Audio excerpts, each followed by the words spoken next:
Tengo el agrado de presentar a Carlos Olmo, de aquí de la FAMAT, que va a hablar sobre espacios riemannianos homogéneos con nulidad no trivial.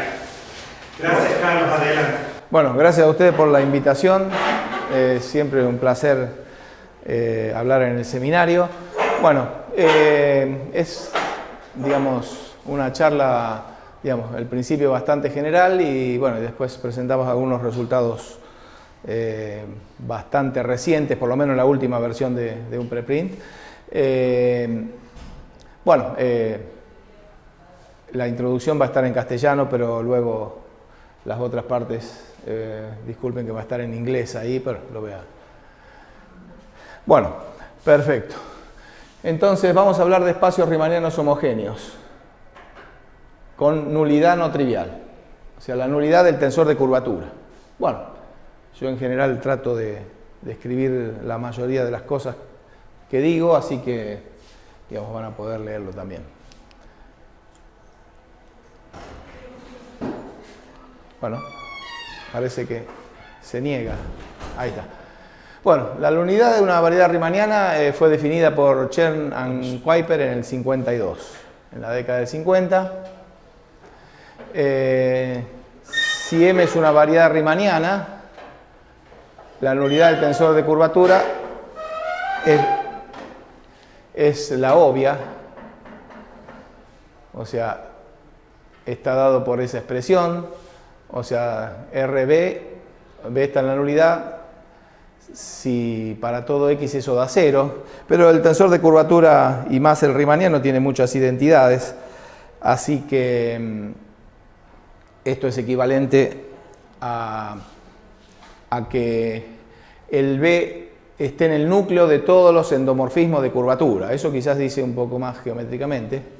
O sea, los endomorfismos de curvatura está el B. O sea, en general el R, los endomorfismos de curvatura, digamos, si uno no, en general en una variedad riemanniana generan toda la holonomía, digamos, digamos, eso si uno hace una cuenta en un punto, pero en realidad habría que traer más tensores. Digamos, y esto no va a poder ser en este caso, porque si no querría decir que el B sería fijo por la holonomía y en cuyo caso la variedad no sería irreducible. Siempre estamos hablando de una variedad riemanniana irreducible. O sea que acá los tensores de curvatura obviamente van a tener un núcleo en común y el grupo generado, el álgebra de Lie generada por ellos obviamente también. Entonces la nulidad define una distribución que es autoparalela.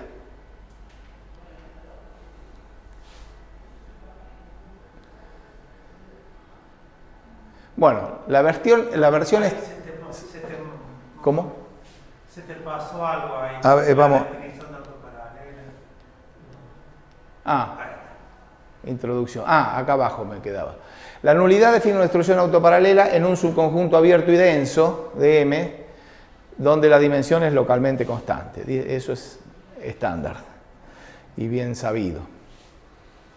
Bueno, continuamos. Parece que no tengo fortuna con esto, tiene poca pila. Ahí está. La versión extrínseca de la nulidad, llamada nulidad relativa, que no vamos a hablar de eso, pero digamos es la más estudiada, es la nulidad de la segunda forma fundamental. Ha sido estudiada intensivamente por muchos autores, entre ellos Florit, Deiser, y está siempre contenida, o sea, si hay nulidad relativa, hay nulidad. Para sus variedades euclidianas, en la nulidad.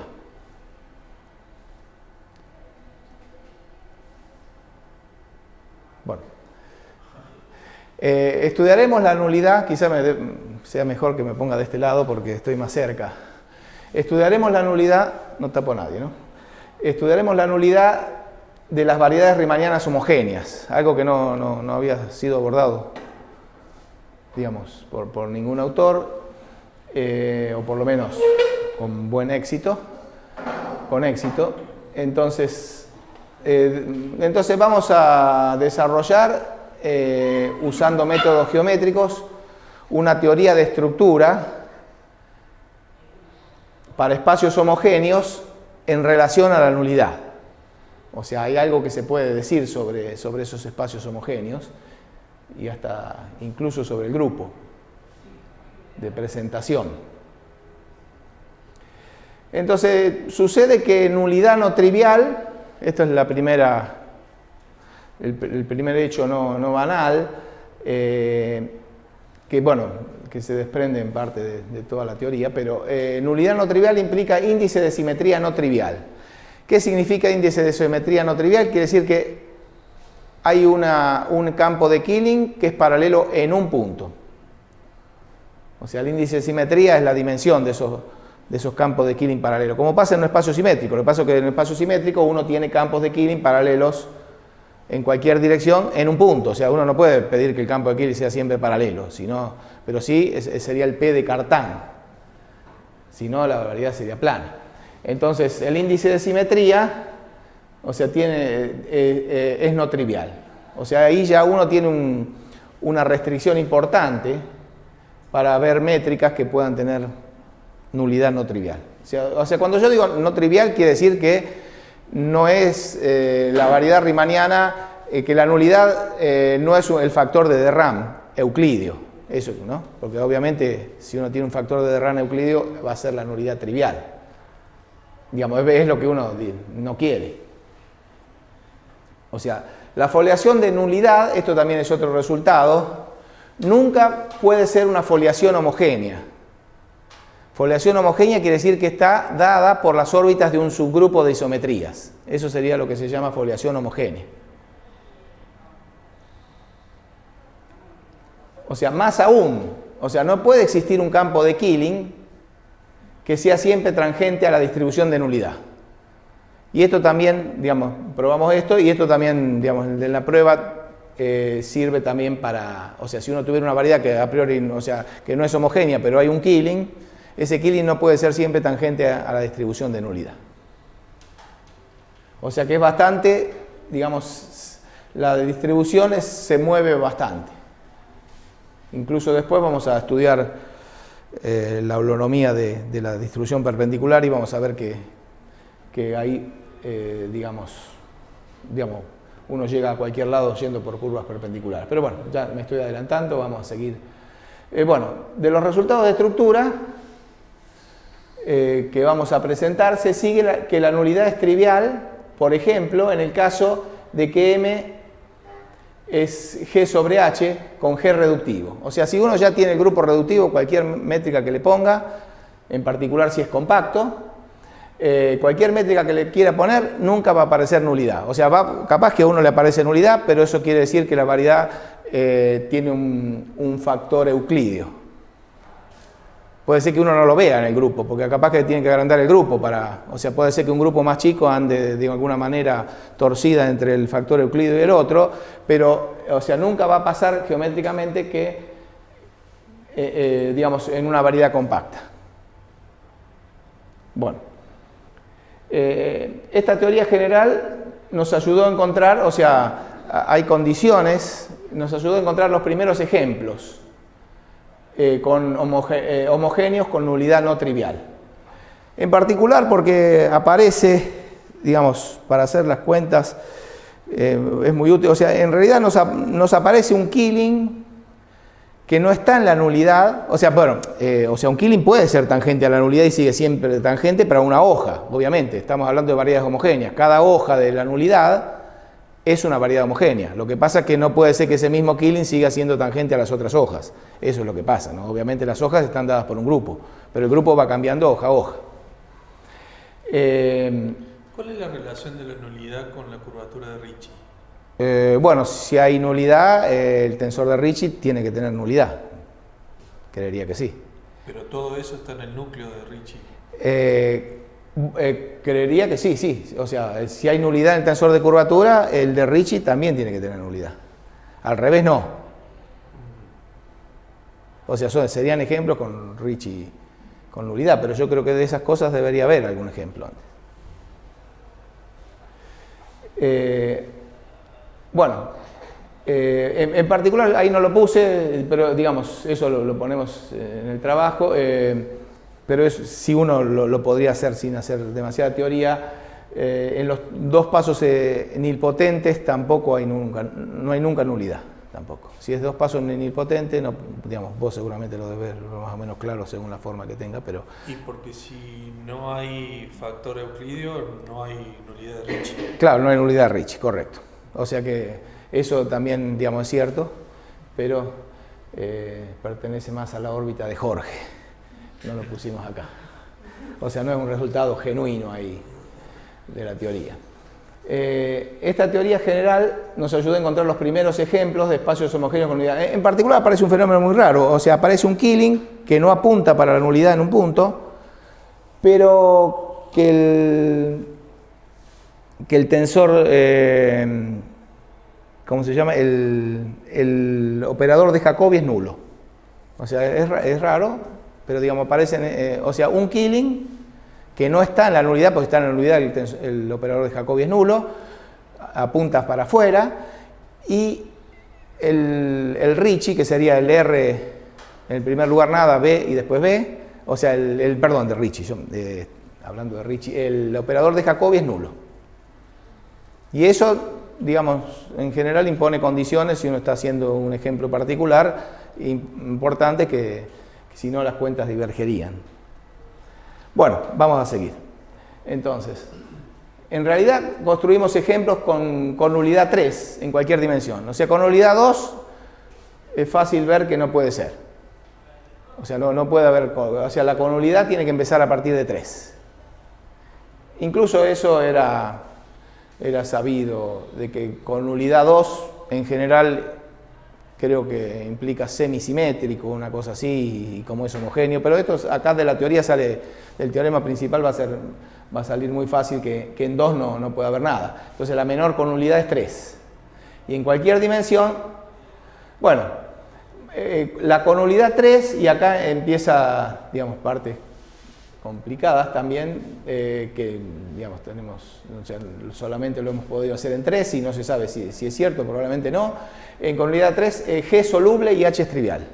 O sea que G es el grupo de isometrías, la componente conexa. O sea, eso es lo que... O sea, G sobre H el espacio. El objetivo principal de la charla, bueno, además de mostrar nuestros resultados principales, es difundir técnicas geométricas interesantes, sencillas, pero según nuestro criterio, que no son usualmente consideradas en el estudio de la geometría homogénea.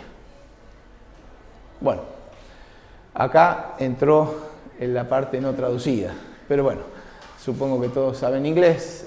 Vamos, campos de Killing y la conexión de Constant. Nosotros le llamamos conexión de Constant desde un paper que hicimos con Sergio Console.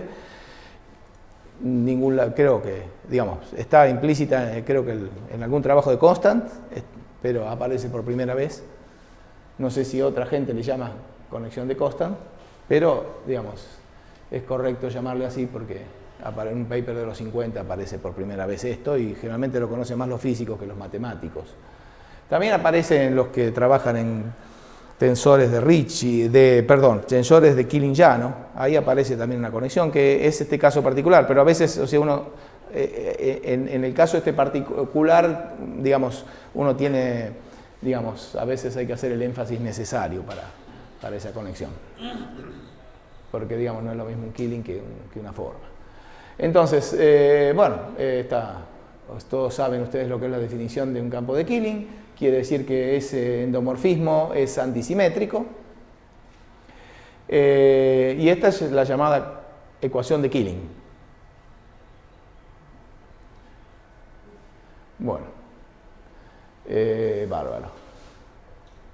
Si uno quiere traducir automático, no lo dice, pero digo, me parecería ecuación de matanza. Y refleja el hecho de que o sea, esta ecuación de Killing, que sea antisimétrico, o sea, es digamos, es derivar el hecho de que el flujo esté dado por isometrías. O sea, derivar eso,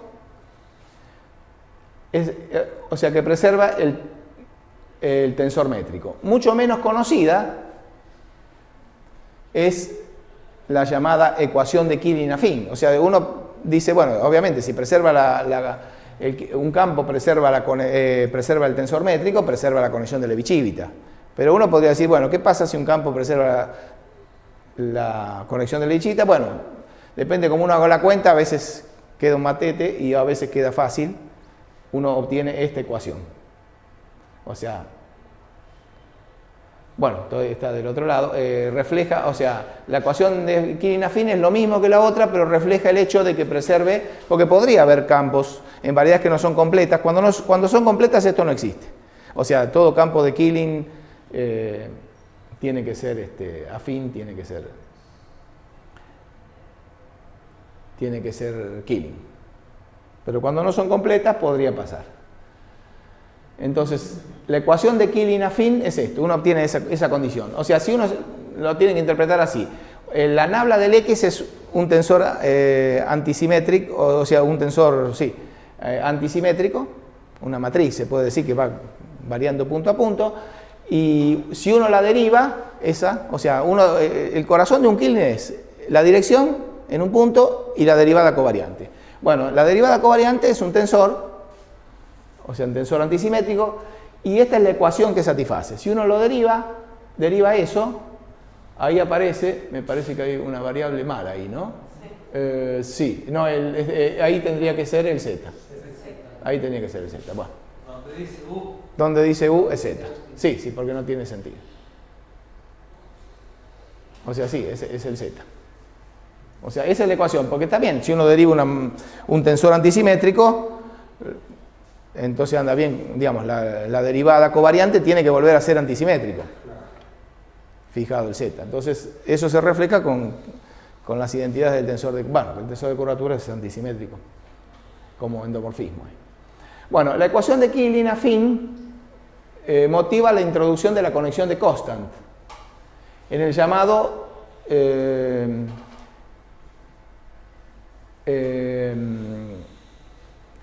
fibrado canónico. Fibrado canónico es sumar el TDM más el lambda 2.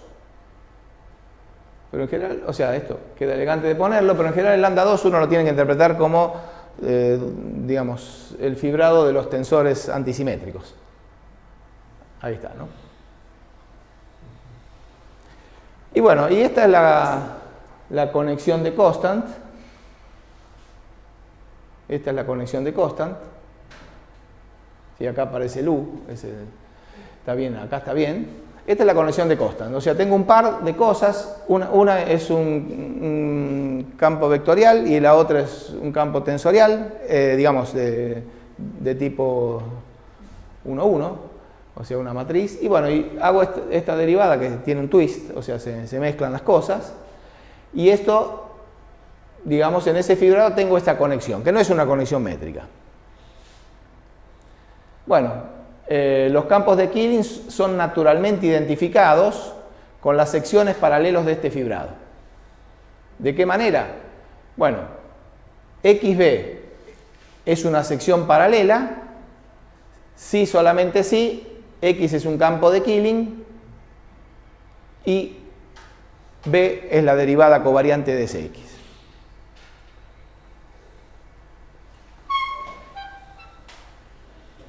O sea, fíjense que acá directamente, si nosotros estábamos trabajando en el fibrado, la segunda parte son endomorfismos antisimétricos, acá ya tengo la ecuación de Killing común, que teóricamente tendría que derivar en la otra.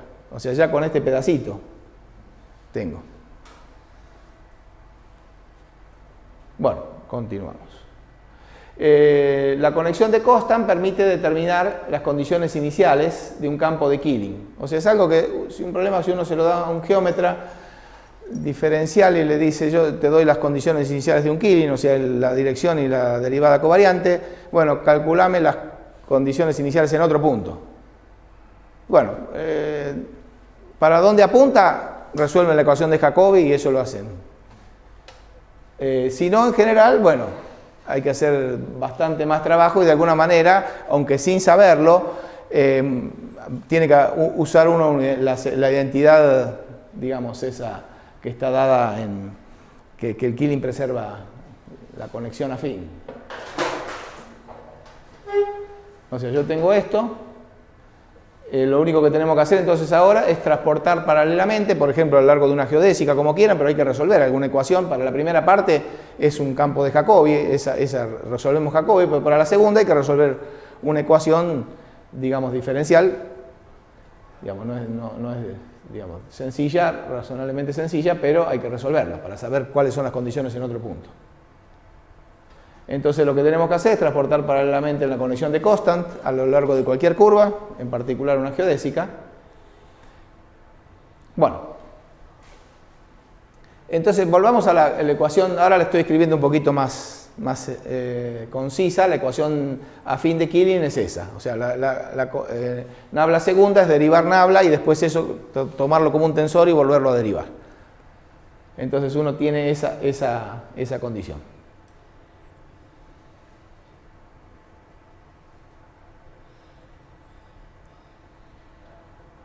Bueno, es muy útil para calcular los corchetes de Lie de campos de Killing en términos de las condiciones iniciales. Por ejemplo, si yo tengo esos dos campos de Killing que tienen esas condiciones iniciales, o sea, el B es el valor en el punto, digamos, a donde apunta, y la otra es la derivada covariante, entonces directamente yo puedo calcular las condiciones iniciales del corchete de Lie. Ahora, se fijan que si no hay curvatura, estamos en el espacio euclidio. Esa es la fórmula usual para hacer el corchete de dos campos afines, de isometrías afines. O sea, si no hay curvatura, queda... Bueno, eso, digamos, simplemente como... Pero son fórmulas muy útiles, porque uno acá no usa el grupo, nada. Simplemente trabaja con Killing. Y esto también ha sido muy útil para nosotros, que es cómo calcular el tensor de curvatura.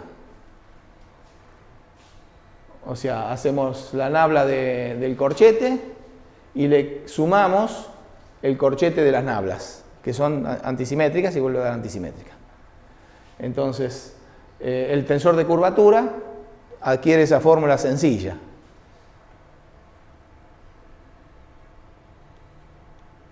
Bueno, la fórmula de Kosul para determinar la conexión en función de la métrica y corchetes. En espacios homogéneos nos da esta fórmula, o sea, en términos de... O sea, usando que la derivada del Lie del tensor métrico a lo largo de un campo de Killing es 0, o sea, que el Killing preserva la métrica, entonces uno tiene esta expresión sencilla que es muy útil para trabajar. Esta expresión es 2 nabla de x y z, bueno, es esa fórmula. Como regla mnemotécnica es que las variables están en el orden lexicográfico. Digamos. Entonces, ¿y eso vale para Killings? Solamente, claro, para Killings, sí. Tienen que ser Killings. O sea, es una fórmula muy concisa. Que muchas veces uno, digamos, se hace cuentas con métrica invariante izquierda, derecha, pero pierde aparte de los Killing, en realidad se llevan mejor con la métrica invariante a derecha.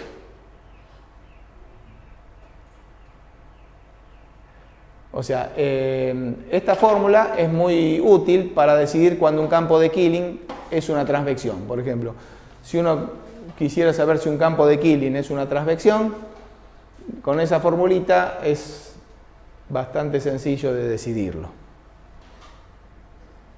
Bueno, hasta ahora no he dicho nada, pero eso es el énfasis nada más sobre estos cálculos que no dependen del grupo. El grupo asociado a un campo de Killing es siempre de la forma, o sea, uno siempre lo puede poner como exponencial de TW por Q. Es la fórmula que todos conocen aquí bien, que son todos especialistas en geometría homogénea. Entonces, W pertenece al álgebra de Lie. Equivalentemente, o sea, cualquier elemento en el álgebra de Lie, estoy diciendo cosas que todos ustedes conocen, si uno hace esta cuentita, eso da un campo de Killing. Y el mapa, que a un campo de Killing le asigna, a un elemento del álgebra de Lie le asigna este campo de Killing, es un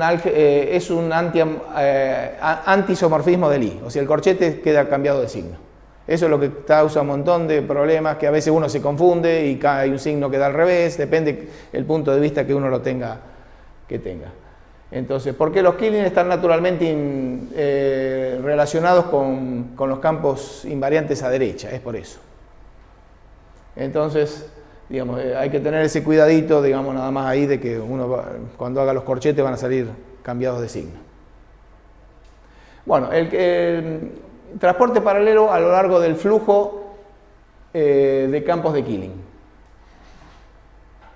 O sea, líneas de flujo sería. O sea, tengo un campo de Killing, hago la línea de flujo, que no tiene por qué ser una geodésica, rara vez es una geodésica, salvo, por ejemplo, cuando el Killing alcanza un máximo, ahí sí, o un mínimo, o sea, un punto crítico, ahí sí son geodésicas, pero en general no es geodésica eso. Entonces, tomamos el flujo y tomamos la curva integral, que es esa. Entonces, entonces en la curva integral tomamos el transporte paralelo. O sea, hacemos el transporte paralelo a lo largo de esa curva integral. O sea, el álgebra del grupo de isometría son los Killing completos. Son los Killing completos, sí. De todas maneras, nosotros estamos pensando en un contexto homogéneo, o sea, no vamos a hacer nada que no sea homogéneo. Así que, digamos, por eso que no podemos, pero digamos, en principio sí. Bien, entonces ahí tenemos, o sea, lo que hacemos es lo siguiente, no sé si tengo alguna tiza para hacer algún dibujito, bueno, no importa. La cajita, acá está. Bueno, esta es la línea del campo de Killing y lo que hacemos es agarrar un vector, avanzar con la derivada del flujo y traerlo después por transporte paralelo. Esto sería el transporte paralelo a la menos 1. Supongamos que este esté y esto es ese. O sea, vamos y volvemos, quedamos siempre en el mismo punto, así que tenemos una familia de vectores que dependen de t. Y entonces ahora hacemos lo que uno hace siempre en geometría. Derivamos eso. Bueno, acá directamente tenemos esta fórmula. Esta fórmula aparece, por lo menos así explícita, por primera vez, que en un paper con Marcos que hicimos hace mucho. Digamos, no es que sea algo, digamos, debe ser algo conocido, pero no es difícil rastrearlo. Por lo menos nosotros también lo usamos para la economía normal. O sea que si uno va y vuelve, o sea, lo interesante es que tiene un grupo a un parámetro, porque eso podría ser que no, pero como se lleva bien, las isometrías se llevan bien, mandan curvas en campos paralelos a curvas, en campos paralelos a curva, esto tiene esa formulita fácil. E a la t es la exponencial de matrices, ¿no? Y eso es antisimétrica, o sea que queda esa isometría. O sea, una formulita simpática. Bueno, hecho importante, cualquiera que sea si yo tomo para nosotros después, digamos, acá no sé si vamos a poder entrar en tanto detalle, pero si uno toma un punto en la clausura de esto, este es un grupo, un parámetro de transformaciones lineales, entonces si uno clausura, o sea, entonces uno está, obviamente estamos adentro de ese O, del tangente, si uno clausura, entonces cualquier elemento que uno toma un H en la clausura, entonces hay una sucesión creciente que, digamos, no estoy diciendo mucho, ¿no? Que tiende a eso. O sea, para cualquiera en la clausura uno puede tener una sucesión creciente a eso, que tiende a eso. En particular nos va a servir mucho para la identidad. Digamos, vamos a tener que aproximar el transporte paralelo para curvas largas. Entonces, o sea, esto quiere decir que hay una sucesión de Tn donde la derivada, digamos, el diferencial del flujo se parece al transporte paralelo. Está diciendo eso. Entonces, en particular para H a la identidad. Bueno, y esto es lo que le gusta decir a los físicos, a los astrónomos, o sea, que esto quiere decir que las órbitas son cuasi periódicas. O sea que como que en la naturaleza rara vez las cosas son periódicas, pero son cuasi periódicas. O sea, como que se tienden a aparecer, digamos. O sea, si uno espera suficientemente mucho tiempo, tiende a ser, digamos, se parece al valor inicial. Bueno, vamos a hablar de otra cosa general, holonomía de espacios homogéneos, pero no es algo sencillo que permite hacer cuentas, porque en general si uno quiere saber si una variedad homogénea se parte, si uno tuviera que hacer, no sé, agarrar, digamos, probar que hay una distribución paralela o con el tensor de curvatura, necesitaría todas las derivadas covariantes, pero Constant provee un método que sirve para saber cuándo, digamos, haciendo cuentas, si la variedad se va a partir. Entonces, tomamos un espacio homogéneo y esos son los Killing inducidos por G, o sea, los Killing que se corresponden al álgebra de Lie de G, y tomemos el álgebra de Lie de la holonomía. Esto es de Constant, o digamos, decimos Constant, está o implícito en sus trabajos o está explícitamente dicho. El span algebraico, ahora sí hay que hacer el span algebraico, hacer todos estos endomorfismos y empezar a hacer corchetes, hasta que contiene a la holonomía en P. Y está contenido en el normalizador. O sea, contiene y está contenido en el normalizador. Esto es Constant, que en realidad Constant prueba si la variedad era irreducible y no era Ricci flat, en realidad este span daba todo.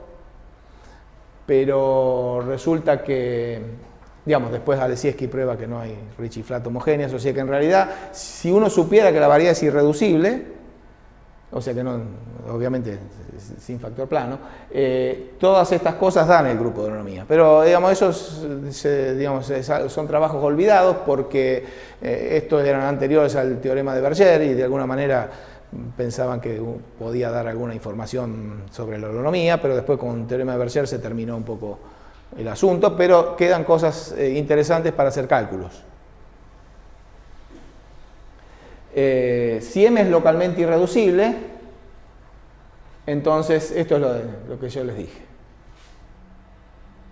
Esto acá me estoy comiendo a Alesiewski, ¿no? Que también, si no, digamos, eso se desprende de Constant y de Alesiewski. Algo útil para saber cuándo M es reducible, o sea, si hay un subespacio no trivial del tangente, o sea, que no sea todo ni el cero, que es dejado invariante por esto, o sea, ya ni me tomo el trabajo de fabricar el grupo, porque total, si va a ser invariante, o sea, los Killing son pocos en general. O sea, si yo hago esto y ese subespacio es invariante, entonces va a querer decir que, usando la primera parte ya, digamos, podría ser reducible, pero usando esta parte,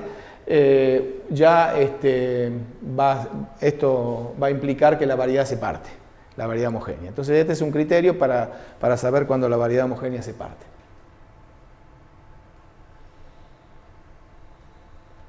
Bueno, entonces vamos a decir algunas palabritas rápido de qué quiere decir el índice de simetría, que ya casi lo describí en la introducción. Vamos a ir más o menos rápido con esta parte. Si X es un campo de Killing, se llama transvección si la derivada en un punto Q, o sea, transvección en Q, es 0. Entonces, en este caso, esta teoría es igual, digamos, esto igualmente que en los simétricos. Si hay una transvección, la línea de flujo por Q es una geodésica y además esto da el transporte paralelo. Es igual que en los simétricos, simplemente que acá quizás tenemos menos direcciones. Bueno, o sea, esto está basado en artículos con Silvio y Tamaru y con Jürgen. Digamos, ahí está la teoría general de estas cosas. El subespacio de Cartan está dado por las transvecciones. hacia dónde, digamos, esto es subespacio de Cartan, que en el caso del espacio simétrico, el subespacio de Cartan en realidad sería el usual, o sea, acá es más chico nada más. Y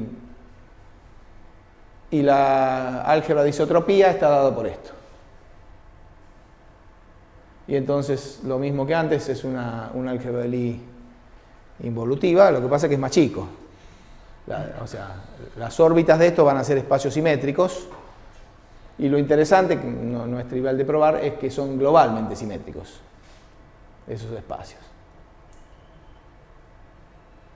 Bueno, el espacio simétrico son las direcciones de los Killing paralelos. Ese es el subespacio simétrico, y como M es homogénea, la dimensión de este subespacio no depende de Q. O sea, todas estas teorías están hechas también dentro de los espacios homogéneos y no se complican bastante. Y tampoco hay ejemplos, demasiados. Entonces, esta asignación es la distribución de simetría, que en cada punto son el subespacio dado por las direcciones de los Killing paralelos. Y esta distribución es autoparalela, totalmente, o sea, por lo cual sus variedades integrales son totalmente geodésicas y se llaman las hojas de simetría, que son espacios, o sea, localmente simétrico es fácil, globalmente simétrico digamos, tiene sus bemoles para probarlo. Porque, digamos, vive en otro espacio y que eso sea globalmente simétrico. O sea, no es que uno tenga una simetría de afuera que la deje invariante, o que, digamos. Entonces, bueno, el índice de simetría se define como la dimensión de la distribución de simetría. Genéricamente el índice de simetría es 0. En espacios simétricos el índice de simetría es la dimensión. Entonces, lo que el trabajo ese que mencioné con Jürgen y Silvio, es clasificar los espacios que tengan coíndice de simetría menor o igual a 3. Y las métricas. El problema del índice de simetría es que se define usando el grupo total de isometrías. Entonces, lo realmente, a veces, parte de la complicación es que si uno tiene una presentación, no sabe que esa presentación corresponde al total de isometrías, porque esto son cosas geométricas, son digamos, bueno, entonces, un espacio homogéneo, bueno, entonces la distribución de nulidad, ahora pasamos digamos, realmente, o sea, las cosas generales, y ahora vamos a pasar realmente a los resultados del trabajo con Tony y Fran. Bueno, entonces, un espacio homogéneo, entonces la distribución de nulidad, como es un objeto geométrico, es invariante por isometrías. Entonces, si Z es un campo de Killing, entonces este campo es de Jacobi a lo largo de cualquier geodésica.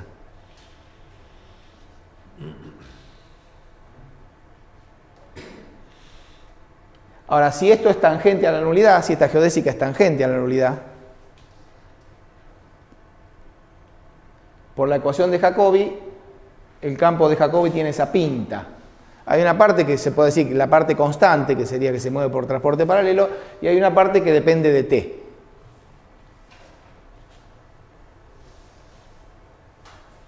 Hay una parte que depende de t. Y acá se ve bien porque en el caso compacto ya no va a poder existir, no en el reductivo, pero sí en el compacto. Más o menos, que no puede haber nulidad. Pero bueno, no es tan directo. Bueno, entonces esto es el transporte paralelo. Entonces los campos de Killing se mueven linealmente. Entonces, y ahora, la segunda parte del campo de Killing, o sea, el campo de Killing tiene una dirección y la derivada covariante. Con esas dos cosas queda determinado completamente. Entonces, el Killing se mueve en forma lineal, con un T. Pero en habla de Z se mueve por la ecuación de Killing, por esta ecuación, se mueve paralelamente. O sea que la derivada covariante es constante, digamos, constante paralela, querría decir. ¿Está bien? Entonces lo que podemos hacer es agarrar un campo de Killing,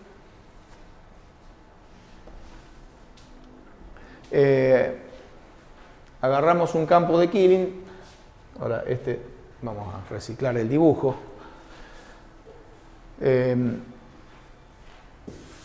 Bueno, vamos.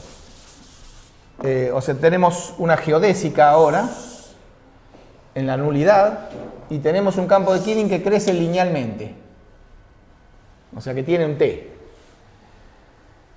Entonces lo que podemos hacer es traer este campo de Killing para atrás. Como la variedad es homogénea, lo podemos traer siempre acá, con cualquier isometría. En particular, si quieren, digamos, bueno, sí, con cualquier isometría, porque digamos, la traemos para acá. Y entonces tenemos una familia de campos de Killing cada vez más largo, pero la segunda condición está acotada. ¿Por qué está acotada la segunda condición? Porque era paralelo. Entonces, si yo lo traigo para atrás, la derivada covariante de estos Killing son cada vez más largos en el punto, pero la segunda condición, digamos, tiene la misma longitud, por ejemplo. Por decir, la matriz de la nabla del Killing. Bueno, entonces lo que uno puede hacer es dividir estos Killing por T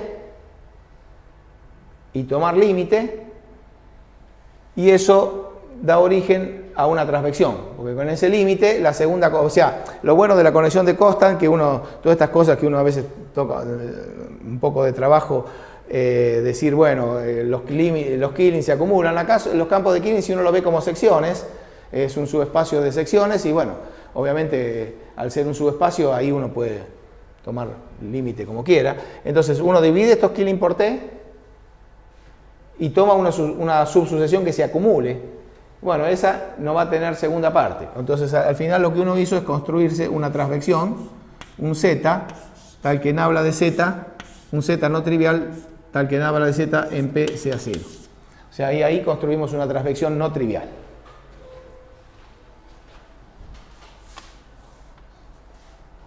Bueno, ese es el punto de partida para todo lo que hemos hecho. Digamos, esa observación inocente es el punto de partida para toda la teoría. O sea, las hojas son, las hojas de la distribución de nulidad son planas, pero planas, el grupo 1 no tienen por qué ser traslaciones en general. Entonces, si uno tiene una variedad homogénea plana,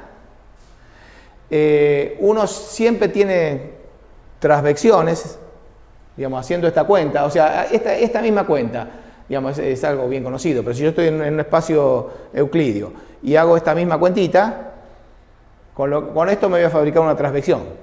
Pero en el caso de Euclidio, una transvección significa un Killing constante. O sea, con esta misma cuentita. O sea que en todo espacio plano, homogéneo, hay transvecciones. Transvecciones, y ahí las transvecciones son en todos lados. O sea, hay traslaciones. Pero en la dirección perpendicular a las traslaciones, digamos, las geodésicas perpendiculares, estoy hablando de un espacio plano, no estoy diciendo nada, en el espacio euclidio. En las direcciones perpendiculares, las geodésicas también son homogéneas ahí. Pero no es que sean dadas por el mismo grupo. O sea, si yo tengo las traslaciones digamos, de un espacio euclidio, tengo un grupo de presentación.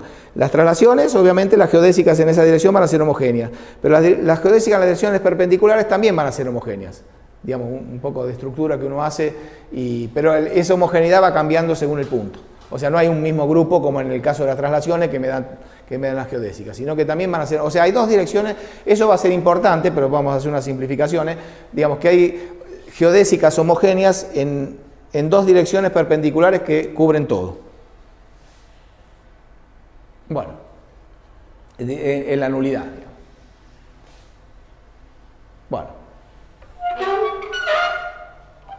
Bueno, esto es lo que les dije ahora, es lo que, digamos, está dicho acá, lo que les puse en el pizarrón. O sea, si no es paralelo, entonces la derivada covariante es acotada, y entonces tomamos una geodésica digamos, lo que podemos hacer es, digamos, nos interesaría ir por geodésicas homogéneas para hacer bien el cálculo y también por otras cuestiones, pero las geodésicas homogéneas no las tenemos en cualquier dirección, pero sí tenemos en dos direcciones, digamos, en la dirección de las traslaciones y en la dirección perpendicular dentro de la nulidad siempre, ¿no? Digamos, esto es técnico nada más. Para simplificar la exposición, vamos a asumir que tenemos una geodésica homogénea en la nulidad. Está homogénea, o sea que está dado por la órbita de un grupo, de un parámetro de isometrías.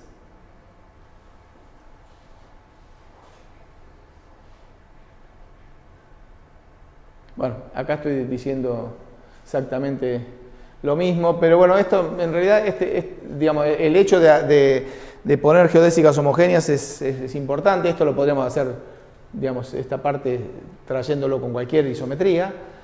Bueno, entonces esto es la construcción, digamos, de esas transvecciones, o sea, la construcción de las transvecciones.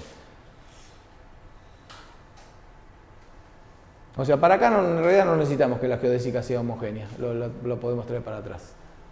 Pero después para otras cosas ya digamos, se usan. Tal transvección se llama adaptada. Ah, bueno, ¿por qué necesitamos?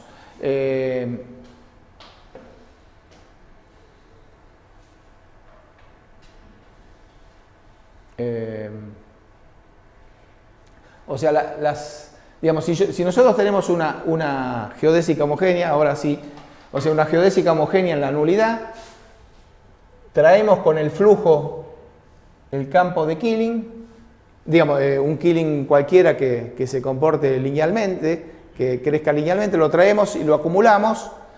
Bueno, la dirección de ese Killing que vamos a obtener por límite se le llama un Killing adaptado a la transvección. Digamos, construimos una transvección, esa se le dice adaptada a la dirección B en la nulidad. O sea, esto es un Killing adaptado a B. O sea, tenemos la dirección B en la nulidad, entonces un Killing construido de esa manera se le llama Killing adaptado a la dirección de B. Esto se puede hacer, digamos, para las geodésicas homogéneas. Digamos, tiene ciertas propiedades. Y en general no está, puede que de casualidad de tangente a la nulidad, pero en general no. Por lo menos hay uno que no. Bueno, vamos a definir, entonces ahora vamos a hacer el corazón de toda la teoría, vamos a decir los resultados principales. Vamos a definir distribuciones geométricas asociadas a la nulidad. Y en realidad esta construcción se puede hacer en una variedad homogénea, o no homogénea, se lo puede hacer, digamos, de manera muy general. Bueno, vamos a definir lo que se llama la distribución adaptada. Son la derivada de los Killing en la dirección de la nulidad, o de cualquier distribución que uno tenga. A eso le llamamos la distribución adaptada.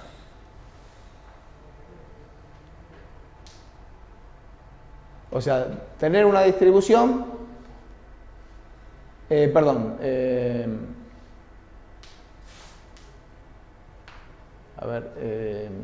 first of all,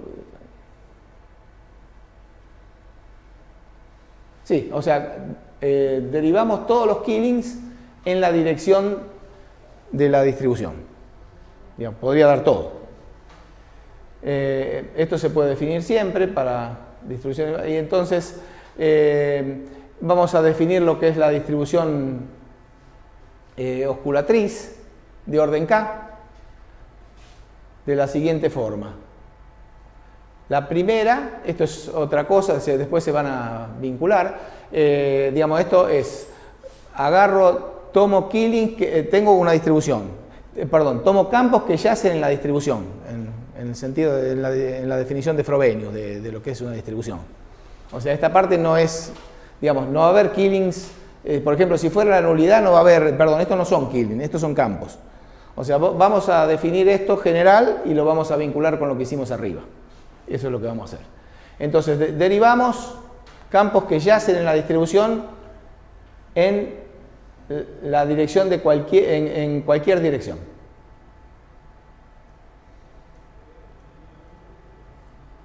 Y le sumamos la distribución que teníamos. Esto se puede hacer para cualquier distribución, acá estamos usando la nulidad. Y en general, iteramos esto. O sea, en general, cuando uno hace este tipo de cosas salvajes, lo que uno obtiene es todo. Por la primera vez. Ahora, como G es... Esto es el hecho importante. Al ser G invariante, quiere decir que acá puedo dar vuelta... acá puedo dar vuelta a esto en el sentido de que los Killing preservan, los flujos de Killing preservan la distribución. Entonces yo acá puedo dar vuelta a esto y llego a esta conclusión. O sea, acá usé que la distribución era G invariante. Esto de acá, lo de acá vale siempre. O sea, esto lo puedo definir siempre. Puede ser banal, puede cambiar la dimensión, aunque no fuera homogéneo. O sea, esto lo puedo definir siempre. O sea, se llaman las distribuciones... Nosotros lo llamamos oscuratrices, o sea, como que uno va tomando derivadas cada vez más grandes, pero lo importante es que si uno hace esto más la adaptada, eso me da esa, y así sucesivamente. O sea, cada vez que uno hace esta cuentita, si la distribución era G invariante, esta cuentita va a seguir dando G invariante, ese que tiene el 1 entre paréntesis, y entonces cuando uno la deriva es lo mismo que hacer sumarle la distribución adaptada. Bueno, continuamos. Y uno tiene con esto en general. Bueno, en nuestra construcción geométrica aparece también una distribución natural, que le llamamos la distribución acotada. O sea, aparte de las distribuciones estas oscuratrices, que se pueden construir sumando, por ejemplo, la de primer orden es sumar la adaptada a la que ya teníamos. Entonces, nos aparece una distribución que es la distribución acotada. ¿Cómo voy de tiempo? ¿Alguno controló? No. 10, bueno, entonces... Está bien, para presentar los resultados. Y estos, la distribución acotada se obtiene sumándole a la de nulidad las direcciones de los Killing cuya componente normal está acotada. O sea, la componente normal tenía un T en general, pero puede no tenerlo. O sea, todo Killing es de Jacobi a lo largo de cualquier geodésica de nulidad. Uno tiene una componente tangencial y una perpendicular. Lo que uno pide es que la normal no sea, esté acotada.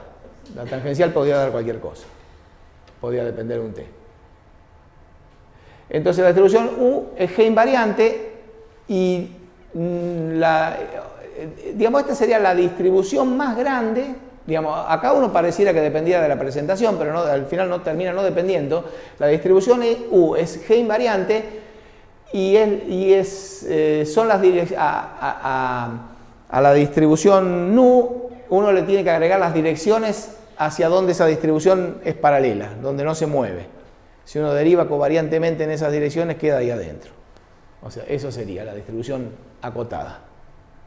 O sea, agregarle, porque la NU no es paralela. Si fuera paralela, ya por derrame la sacamos, pero entonces hay una parte donde es paralela. O sea, esta U no puede ser todo, porque si U fuera todo, significaría que la distribución de nulidad fuera paralela. Entonces esta NU es algo que no puede ser todo. Bueno, vamos a vincularlo, entonces podría ser trivial, pero vamos a vincularlo con las otras que hicimos. Más aún, esto es lo que dije, es la más grande distribución, tal que en esas direcciones la nulidad se mueve paralelamente y no depende de la presentación del grupo. Bueno, vamos a escribir los resultados principales. El teorema A es, un espacio simplemente conexo, homogéneo, riemanniano sin factor euclidio. Y supongamos que la distribución NU es no trivial. O sea, si ya tienes no factor euclídeo, quiere decir que no sea cero acá, ¿no? Así como está escrito. Y sea acá la codimensión. Y entonces acá nos fabricamos estas distribuciones, que en principio podrían ser toda la primera o la segunda. Vamos haciendo estas distribuciones osculatrices, vamos derivando en cualquier dirección y vamos teniendo, y sumando el anterior, vamos teniendo distribuciones crecientes, y también tenemos la adaptada. Entonces, vamos a ver, entonces, eso es la notación que teníamos. Entonces, la adaptada era derivar los Killings en la dirección de la nulidad. Pero esa adaptada servía para construir o sea, no podría ser todas si la nu1 no es toda, porque digamos, teníamos la identidad anterior, que teníamos que nu1 era lo mismo que nu sombrero más nu. Eso es importante. Entonces, bueno, este es el teorema, digo, un teorema largo, pero es parte central del paper. Bueno, esto es lo que ya dije antes, pero lo importante es que esto es autoparalela y plana. O sea, no es nulidad, es más grande que la nulidad. Es autoparalela y plana. O sea, no hay ninguna razón a priori para que sea autoparalela, para que sea plana, y autoparalela tampoco. Y, o sea, entonces, esta primera es autoparalela y plana. U es integrable. O sea, la distribución U es integrable. Esas son Y además se tienen las siguientes inclusiones, que son estrictas, eso es lo importante. O sea, uno tiene, bueno, la distribución de nulidad, que por hipótesis no trivial, después está contenida en Nu1, esta está contenida también estrictamente en la otra, porque si no esa saldría paralela, o sea, hay que hacer algo. Y después, lo interesante es que la Nu2 está contenida en la U. Podría ser lo mismo, a priori podría ser lo mismo, pero la U nos sirve para, digamos, para ponerle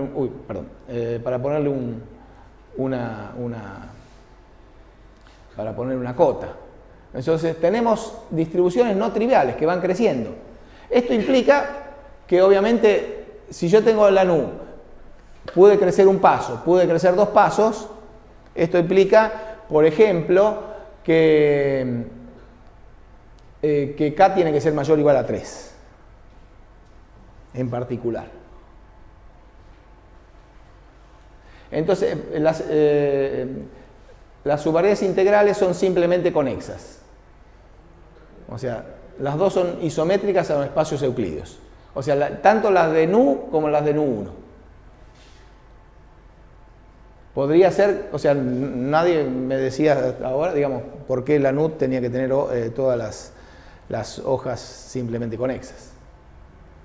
O sea, esto... Bueno, entonces, para cada PNM y cada B en esa distribución adaptada, existe una transvección con la dirección de B. Eso era la que le habíamos llamado adaptada. O sea, si yo tomo un B que está en la distribución que es derivar cualquier Killing a lo largo de la nulidad, entonces en esa dirección va a haber una transvección. O sea, el nu hat es más, o sea, el nu sombrero es más grande que el nu. Digamos, no más grande, o sea, sumando al nu, o sea, digamos, no puede ser igual al nu. O sea, sumando los dos uno tiene la nu 1. Bueno, y esto es interesante. Bueno, el operador de Jacobi es nulo. Más aún, ese Killing hace que si uno lo hace el corchete 2 veces contra todo el álgebra de Lie, no solamente la de presentación, eso da 0. Y aparte no pertenece al centro. O sea, es un teorema de estructura de que, digamos, el grupo va a tener que cumplir algunas propiedades. En particular existe una transvección. O sea, ¿por qué el nu sombrero es más grande que el nu? Porque si no, ahí, bueno, digamos, si esto está bien, esto no sería más grande que este, sería igual. Por eso siempre hay una que está afuera. Bueno, continuamos. Entonces, existe una transvección que no está. Entonces la representación de la isotropía en el perpendicular a la nulidad es fiel. Por ejemplo, si la nulidad tiene, si la conulidad es 3, por esto que está acá, digamos, esto que está acá, en el normal a la nulidad, digamos, si tiene dimensión 3, o sea, tengo que fijar el complemento de este a este, ahí tengo una dirección, tengo que fijar esto, el complemento de este a este y una dirección, y me queda una dirección más. Entonces no hay forma que el H actúe en el perpendicular a la nulidad de manera que no sea trivial, porque tengo 3 direcciones. O sea, tengo 3, si tiene codimensión 3, con el Nu1 subí por lo menos un escalón, con el Nu2 subí 2 escalones y con el otro, y después me queda un escalón más. O sea, todas esas cosas tienen que ser fijas por la... Entonces, digamos, como esta representación es fiel, quiere decir que bueno, uno tiene esa igual, perdón, tiene esta condición, porque lo más grande que podría ser es el grupo ortogonal. Entonces, en particular, cuando K es 3, H es la identidad. Bueno, si K es igual a 3, esto, digamos, cuesta bastante trabajo probarlo, G es soluble. Porque los ejemplos que teníamos nosotros eran todos solubles. Pero bueno, digamos, en principio esto también, acá juega el hecho de que H, la isotropía es trivial. Entonces, y bueno, lo que estamos diciendo es que existen ejemplos irreducibles en cualquier dimensión donde G no es unimodular. O sea, al no ser unimodular no admiten cocientes finitos, de volumen finito. O sea, los ejemplos son sencillos, o sea, obviamente no hay isotropía porque estamos en 3, uno tiene un grupo soluble y tiene ejemplos en cualquier dimensión. Y acá aparecen los primeros. ¿Saben si el grupo de isometrías es G o más grande? No, es G porque acá, como acá el H tiene que ser trivial. Podría ser finita, o sea, podría haber una extensión finita, pero lo que nosotros, al tener que la isotropía, digamos, para 3, digo, vamos a volver para atrás. Estamos acá, para 3 H es trivial. Entonces, al ser H trivial, no hay forma de que el G, o sea, no está dicho acá explícitamente, pero el G tiene que ser el componente conexa de la isometría. O sea, no hay forma de agrandarlo. Porque si no, el H acá aparece en cualquier presentación. Entonces, en ese caso, uno conoce la isometría. Podría ser que uno pudiera ver algunas isometrías más finitas, claro. Pero, o sea, esto implica que el H, o sea, esto ya implica que el G son las isometrías. Lo cual a priori no es trivial de probar. Bueno, ahora vamos a poner obstrucciones y después vamos a poner el teorema final que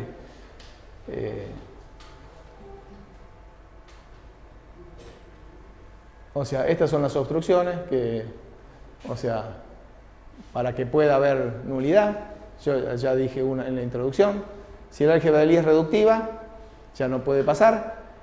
Bueno, esto es lo que yo dije antes, esto es conocido, y digamos, esas son dos obstrucciones. Y este es quizás podría hasta ser el resultado principal, pero bueno, obviamente, digamos, el de estructura, si no, no habría ejemplo. Entonces, tenemos una variedad simplemente conexa, homogénea, sin factor euclídeo, y tomamos G el grupo de isometrías, componente conexa. Y supongamos que hay distribución no trivial, si no, no estamos hablando de nada. Entonces, esto es muy delicado de probar, cualquier subvariedad integral de la nulidad es una subvariedad, digamos, es cerrada y embebida. Porque en general, digamos, cuando uno tiene hojas de una distribución, no hay razón alguna para que esto pueda ser. Y la prueba es bastante delicada. Incluso usa en algún momento el hecho de que no puede haber killings que sean siempre tangentes a la distribución de nulidad. O sea, esto es lo mismo que decir que el subgrupo que deja G invariante, de G que deja la hoja invariante, es cerrado. Estamos en el grupo total de isometrías. Pero digo, lo de la hoja cerrada es igual. Digamos, el EQ podría no ser, pero si vamos al grupo total, sí.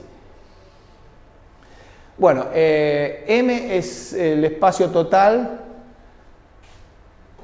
de un fibrado afín sobre el cociente. Entonces ahora podemos cocientar. Cocientamos por las hojas de... Cocientamos por las... O sea, tenemos... cocientamos, ahora sí podemos cocientar por las hojas de la nulidad. O sea, en general la nulidad, las hojas podrían no ser cerradas, en el caso, si no es homogéneo, podrían no ser cerradas. Entonces ahora cocientamos por la nulidad. Y entonces la fibra es un espacio euclídeo. O sea, la fibra es un espacio euclídeo, porque habíamos probado nosotros que era un R, o sea, no podía haber ninguna parte. O sea, una variedad homogénea que es plana siempre es un producto de un toro por un Rn. Bueno, y entonces ahora, si nos vamos perpendicular a la foliación, si nos vamos perpendicular a la foliación de nulidad, esto define, o sea, yendo perpendicular, esto define una conexión, como uno hace en fibrados principales. O sea, esto define una conexión en el sentido de Ehresmann, ir perpendicular da un transporte paralelo.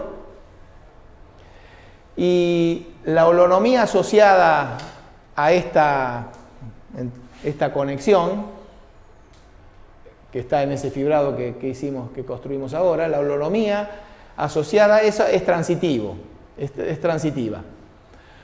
Digamos, esto si uno quiere ponerlo en lenguaje de holonomía, si no, lo que uno puede en ese fibrado tiene holonomía transitiva, lo que, digamos, para los que no estén tan acostumbrados a la holonomía, la distribución perpendicular a la nulidad es completamente no integrable. Completamente no integrable quiere decir que si yo, por curvas que son perpendiculares a la nulidad, yo puedo llegar, o sea, parto de un punto y me muevo por curvas perpendiculares a la nulidad y llego a todos lados. Digamos, eso sería el resultado. O sea que es, digamos, de alguna manera se mueve, digamos, la distribución de nulidad no puede, digamos, se tiene que mover bastante. Bueno, entonces acá terminamos, porque creo que tengo el saludo en otro idioma. O por lo menos en... quedan las preguntas. Hay ejemplos homogéneos Keller. No conocemos ninguno, así que si alguno encuentra un ejemplo sería muy interesante. Y si uno tiene esto, la pregunta que viene, digamos, que en el caso codimensión 3 es cierto, si el grupo G es necesariamente siempre soluble. Bueno, esto estaba de una charla en Brasil.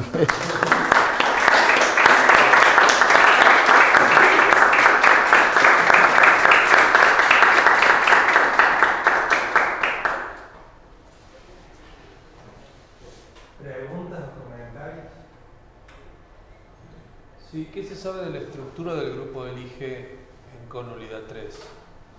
¿Es soluble y qué más? Bueno, los ejemplos sería como un subgrupo de isometrías de R, digamos, como un grupo afín, los ejemplos que tenemos, pero no tenemos, o sea, lo que sabemos que es soluble, nada más, no tenemos más nada. O sea, hay un caso que nos costó bastante trabajo, o sea, lo de soluble hay un caso que tuvimos que pelearla bastante, pero sí, no tenemos más estructura, no, solamente soluble. O sea, pudimos probar usando digamos, ¿cómo se llama este teorema de... Sí, la descomposición de... ¿Iwasawa? Sí, la de Levi, la descomposición de Levi. O sea, tuvimos que usar la descomposición de Levi. Y aparte es un caso especial, pero tuvimos que batallarla bastante para probar que era soluble. O sea, no tenemos mejor estructura que esa. ¿Y qué más se podría decir? ¿Hay pasos? ¿Qué hay dimensión del centro? Y porque me imagino que los ejemplos son pocos. Sí, los ejemplos son una familia, sí, los ejemplos no son muchos, porque, o sea, es casi un milagro que puedan aparecer ejemplos. Es casi un milagro porque si uno hace cuentas no diverge completamente. En un momento que estábamos por tirar toda la teoría casi a la basura porque no sabíamos si era cierto en general, que era trivial.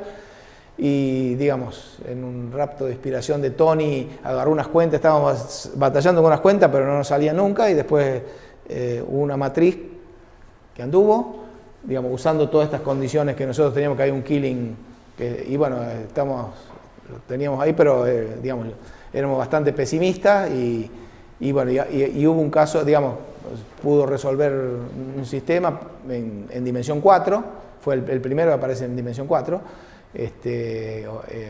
con nulidad 3, o sea, quiere decir que la nulidad es 1, y ahí, bueno, después a partir de ese ejemplo pudimos extenderlo, incluso encontramos familias de ejemplos con la computadora. Por ejemplo, el nil radical, la parte nilpotente, sí. ¿Es siempre abeliana en todos los ejemplos? Sí, pues son grupos de sí, yo creo que sí, porque son grupos de isometrías, digamos, no de isometrías, pero afines, digamos, de transformaciones que actúan, o sea, en una parte, sí, son traslaciones, sí. Eso, claro, eso que te preguntan, ¿qué se podría decir? Sí, la parte, no tenemos más estructura que eso y no. Porque usualmente la parte nilpotente es la que te deja sin esperanza de poder clasificar, pero si uno logra fuera, no, clasificar creo que no, digamos, sería, digamos, en principio aparecen familias de ejemplos también, así con la computadora hemos hecho familias de un parámetro. En todos los ejemplos hay también una métrica flat. Quizás haya una, a ver.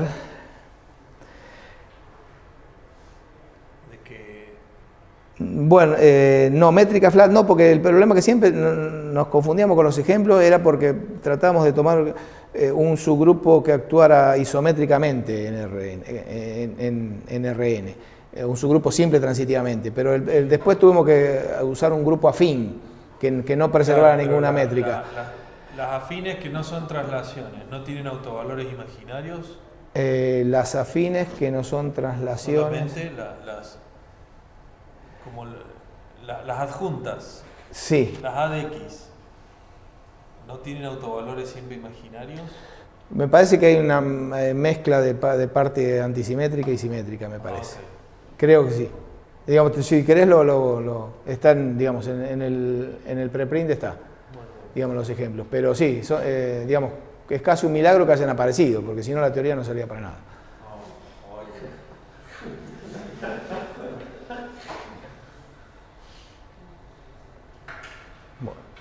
¿Alguna otra pregunta o comentario?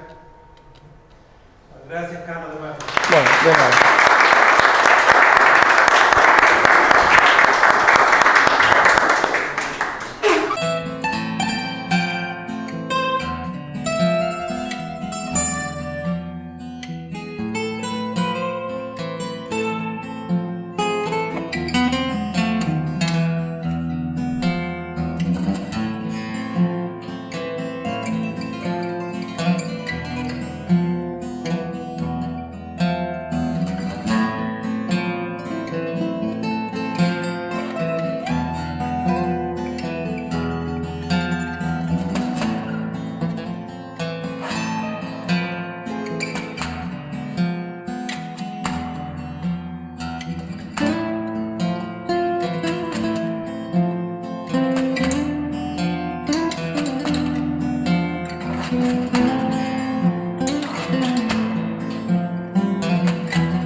carudo.